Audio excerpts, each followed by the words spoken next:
اعوذ باللہ السمیع العلیم من الشیطان الرجیم بسم اللہ الرحمن الرحیم۔ میری خوش روئی خوش اندام،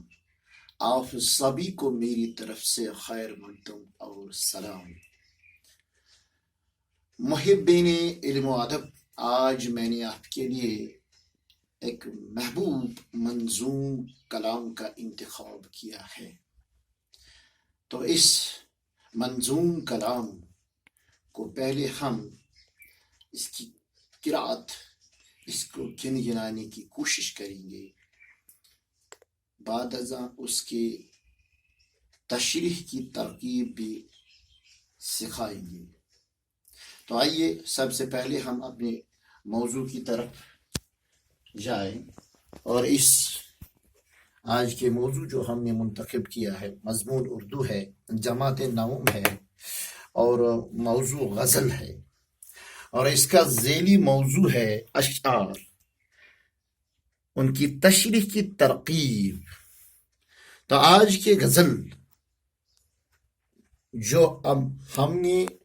پہلے گنگنانا ہے، میں آپ کے سامنے ان دو اشعار کو پہلے گنگناؤں، جیسے محبوب کے ہونٹوں پہ سیلاب تبسم ہے، محبوب کے ہونٹوں پہ سیلاب تبسم ہے، یا نور کے دریا کی موجوں میں تلا تم ہے، یا نور کے دریا کی موجوں میں تلا تم ہے، اب خوب گزرتی ہے انجام خدا جانے،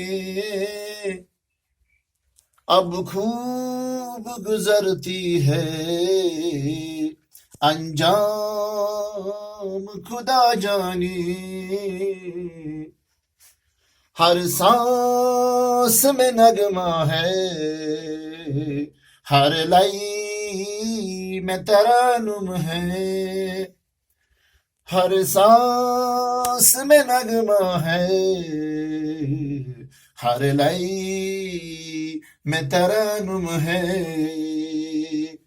محبوب کے ہونٹوں پہ سیلاب تبسم ہے، یا نور کے دریا کی موجوں میں تلا تم ہے، اب خوب گزرتی ہے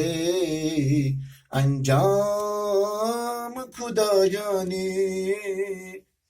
ہر سانس میں نغمہ ہے، ہر لئی میں ترنم ہے۔ میرے خرد بندان من، آئیے اب ان اشعار جو میں نے آپ کے سامنے گنائے، تو پہلے ہم ان کی تشریح کی طرف جائیں۔ یہ جو پہلا شعر یا مصرع ہے، تو اس مصرع کے جو الفاظ ہے ان پر ہم نظر رکھتے ہیں۔ یہاں محبوب ہے،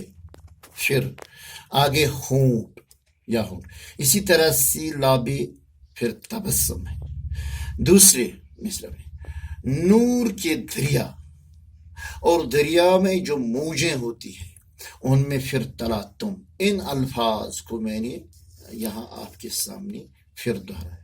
اب سب سے پہلے میں آپ کو مثالی طور پر تشریح دکھاؤں گا۔ دیکھیے، تشریح طلب شعر میر غلام رسول نازکی کی غزل سے ماخوذ ہے۔ زیر بحث شعر میں غزل گو یعنی نازکی صاحب یوں رقم تراز ہے کہ میرے معشوق کہ لب دہن پر مسکان کی انتہا ہے، جس طرح سیلاب سرزمین کو سیراب کرتی ہے، اسی طرح میرے محبوب کے جست اطہر کو مسکراہٹ نے معطر کیا ہے۔ دوسری تشبیہ، اس طرح رقم کی نازکی صاحب نے، یا جس طرح دریا یا سمندر میں مد و جزر یا موجوں کا جوش و خروش ہوتا ہے، اسی طرح میرے جان تمنا کی خوشیوں میں جوش و ولولہ ہے، جس کو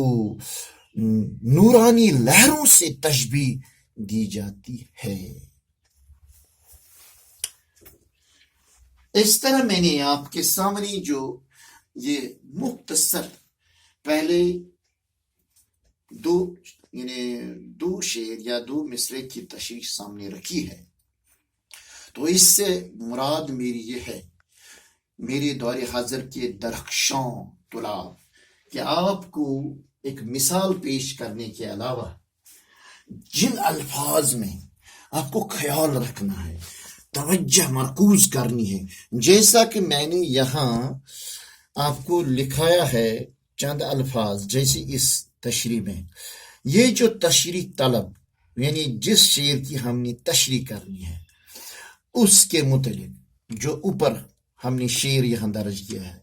یہ سب سے پہلے ہم نے اس کے حوالہ جات ریفرنس دیکھنی ہے، یہ شعر کس شاعر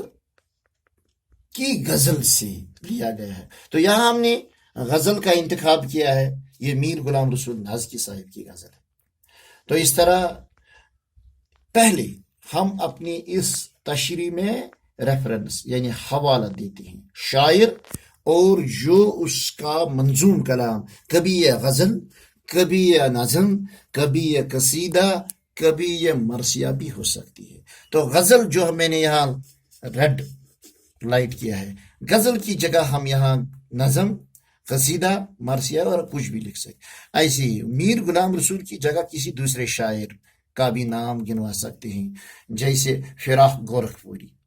اسی طرح ہم نے زیر بحث، یہ جو لفظ لکھا ہے زیر بحث یا ماخوذ، ان الفاظ کو ہم آگے بدل دے سکتے ہیں۔ تو میں نے آپ کے لیے ایک مشق رکھی ہے یہاں، دیکھیے جہاں کبھی آپ کو زیر بحث شعر آیا تو اس زیر بحث کو ہم بدل سکتے ہیں زیر نظر شعر یا تشریح طلب شعر جو میں نے ابھی لکھا ہے، یا اس طرح مرقوم شعر یا ماخوذ شعر یا منظوم کلام یا منقول شعر یا مرکوز نظر شعر یا منظوم کلام جس کی ہم نے تشریح کرنی ہے۔ اسی طرح توجہ طلب شعر، تفکر طلب مصرع، غور طلب مصرع، فکر انگیز مصرع، تخیل آفرین تغزل، منتخب مصرع، یہ ہم نے پہلے اس تشریح طلب کے الفاظ کے متبادل یہاں رکھے۔ اسی طرح ماخوذ لفظ جو میں نے یہاں لکھا، یعنی اس غلام رسول نازکی کی غزل سے ماخوذ کے بدلے ہم یہ لفظ یا یہ الفاظ لکھ سکتے ہیں، جیسے ماخوذ کی جگہ ہم منقول ہے، مرقوم ہے، یعنی نازکی صاحب کی غزل سے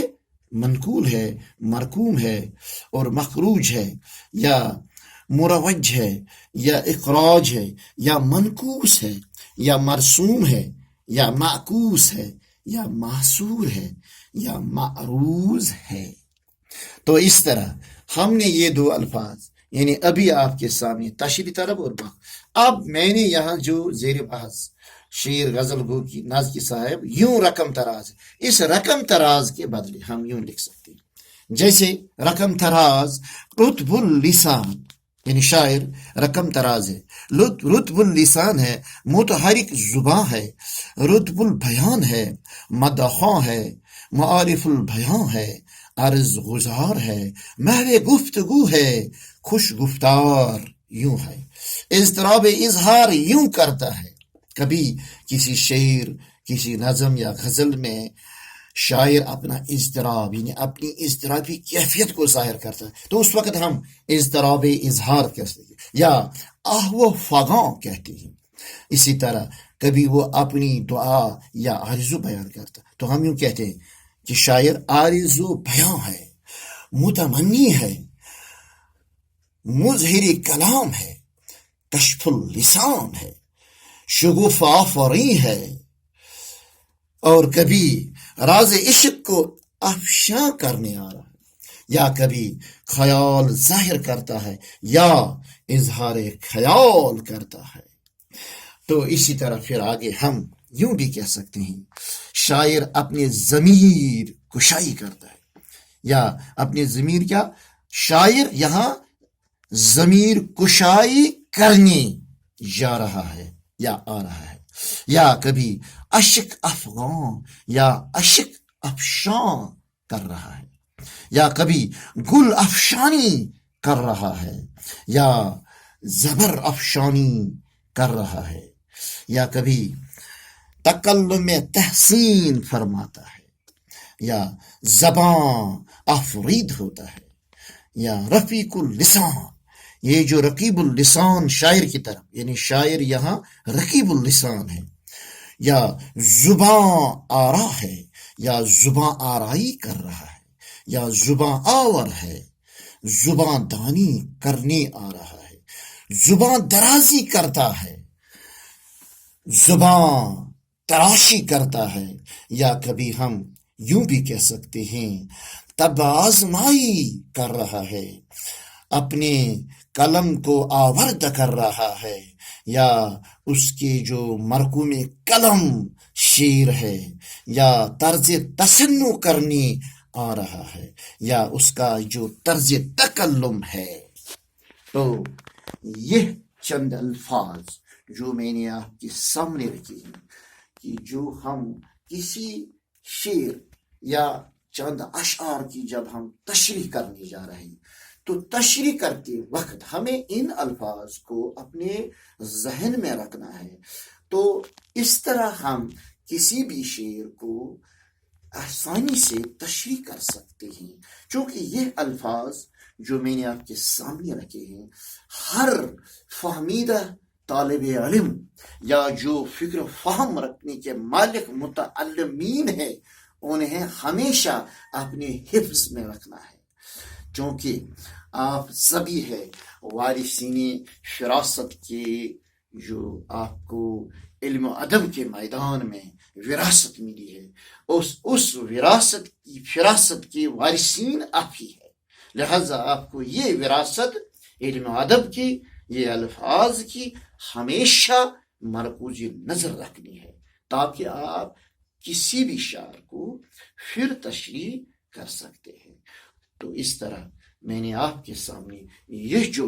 شعر، ایک ہی شعر کی میں نے آپ کی تشریح کی ہے، پھر میں اس کو